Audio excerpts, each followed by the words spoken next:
What's up, everybody? It's Albert back again after a little bit of a break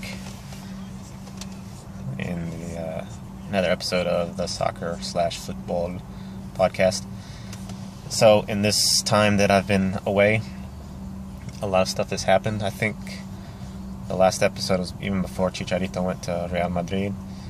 So that was a big move and sort of rumored a little bit, and glad to see it happen. And as we've seen now, he's scored some pretty good goals. Hasn't been playing a lot. I think Benzema has proved himself to be the starter, and so it's up to Chicharito to sort of try to get some more minutes and try to find a way back in. Benzema's been getting tons of minutes lately, and it's going to be tough. Raul Jimenez finally got a goal. He was at Atletico, and him as well, as he's been struggling getting minutes. There's actually been a complaint about him not putting forth the effort in practice, so he needs to step up. He scored 2 goals 2 days ago against Belarusia, and so that was good, even though Mexico lost that game, and I'll get to that in a minute. Other players that are out there, I think Chicharito, who was criticized, I think, for the same thing as not putting forth the effort in practice and being, I think actually the comments was that he was lazy or out of shape and stuff, out of shape and lazy. But I don't know if that was fully true or not. He's actually scored a goal since then, since those comments, for his club, and he played really well in the Holland game, came on as a sub, and gave an immediate assist to Vela for his goal, second goal of the game. So I think he's got some great attributes. He has some good footwork, good skill, good speed. Sort of reminds me of Carlos Medina. The announcers on Univision actually compared him to Cabrito Arellano, which I can see that as well. But even with more potential, the only thing he's lacking is a little bit of the finishing or decision making at the end with his passes. So if he can gain that and improve himself on there, he's going to be pretty good. So those are the highlights from the club perspective. From Liga MX, that's pretty much been the main thing there has been Chila's just dismal performance, and they haven't won a game in so long. I don't know what's going on with them. I'm just sort of sitting back laughing and at the entertainment of that scandal, and Jorge Vergara and all his embarrassment that he's causing for the 100% Mexican team in Mexico, the Chivas. So hopefully they can turn it around, and maybe either Jorge Vergara can step out from his noisiness into the actual football sport of things and just stay to being an owner, or he can just get out of Chivas altogether. Chivas USA went away, I believe. No big deal in there. It was never really legit in my mind. It's just more like a money-making scheme for Jorge Vergara in MLS.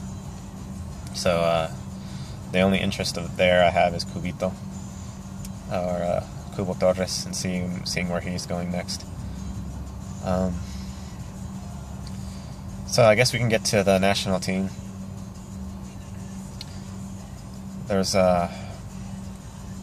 last week, Mexico took a European tour to play 2 friendlies. The first against the new rival of Netherlands. As we know, they played in the World Cup, and controversial penalty that Robin dived. Of course, I say it wasn't a penalty, as everyone else does. But Mexico let the game go at the end as well. They just fell back, and it wasn't going to look good for them in the first place. So that's not really an impacting thing, the penalty deal, but it did play part. So this rematch was going to be interesting. Mexico playing in Netherlands against them, and the whole no era penal.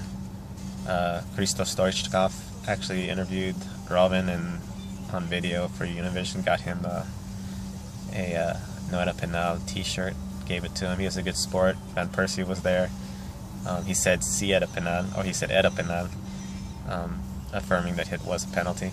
Of course, that's just all talk, and he was a good sport about it, even though probably in his mind he was probably pretty upset. So the friendly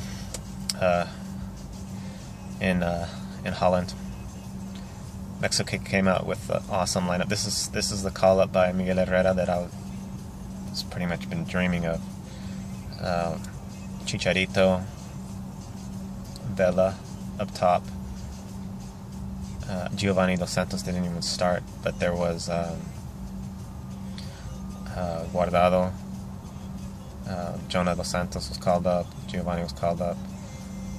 Pretty much all the European players, and some good Liga MX players, and some experimentation going on in the back. Hector Herrera was out.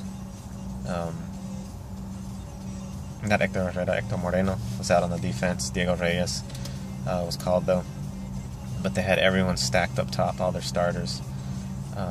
And the big call-up was Vela. And Vela did accept. He did come for the first time in maybe 3 years, I think.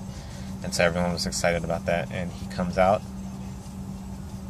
gets a ball outside of the box, left foot strike, and right past the goalkeeper.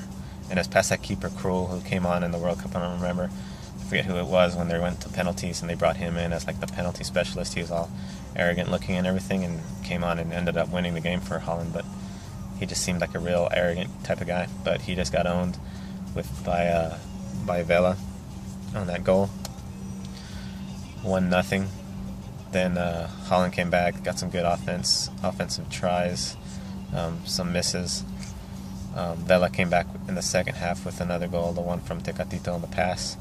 Excellent pass, excellent strike, and right past the goalie again. The next goal from Mexico came from Chicharito, who got an excellent pass from Guardado. Almost offsides, but I think he was barely on. Then he, of course, beat the goalie, and then with the left foot hit it into an open net. So it was a really good game. Holland came back with, I think, 2 more to make it 3-2, but Mexico came out with a good win. Solid performance overall by all the players. Just a stacked team, so it's going to be exciting to see them in the upcoming tournaments next year, the Gold Cup and Copa America. Also, Belarusia was the next game, friendly, and this is the same thing typical with Mexico. When they get a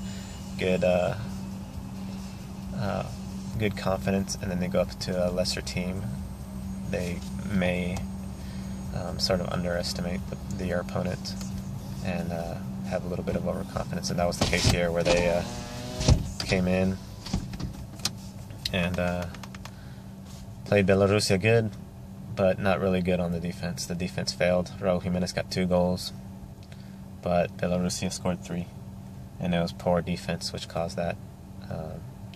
Belarusia wasn't really a good team. I saw some really bad playing, bad touches and everything, but on the scoring opportunities that they had, they did good. So Mexico has some pretty something to look back on the mental side of their game that has always been there against even CONCACAF teams. They'll play down to their opponents, and it's been a problem. And then when they play awesome teams, when they play the higher level teams, they'll play up to those, of course, and play to their potential. But I remember one instance, I think it was Miguel Ponce, who was playing on the defense, made a run up to the offense and just slowly jogged back to get back to his position. And usually you'll see Chicharito and even the offensive people try to recover the ball, hustling back on defense to help them gain possession. Rarely you see a defender lose his position on defense and then just run back effortlessly to try to get back into his defensive position. So that to me showed that they didn't really take Belarusia seriously as a big threat, so they just thought they can cruise, and that wasn't the case. Miguel Herrera said that was the case as well, and it wasn't because of the cold. It was pretty cold, and it was funny seeing the players on the bench with these huge blankets, colorful blankets, sitting there all freezing to death. But so hopefully that's it for this year, but next year we're going to get some more action. Liga MX is going to continue to go on. We'll see what happens there if America takes the top or Toluca, one of those teams, takes the tournament. Chivas, see if they descend. That'd be funny. But I doubt that would ever happen. But next year's going to be interesting, going to be fun. Have a happy holidays and whatever. Next year's Copa de Oro and Copa America, I think. European stuff going on as well. Football all year round. It's all good. Talk to you guys later. Follow me on Twitter at Beto_ATX. Check you later.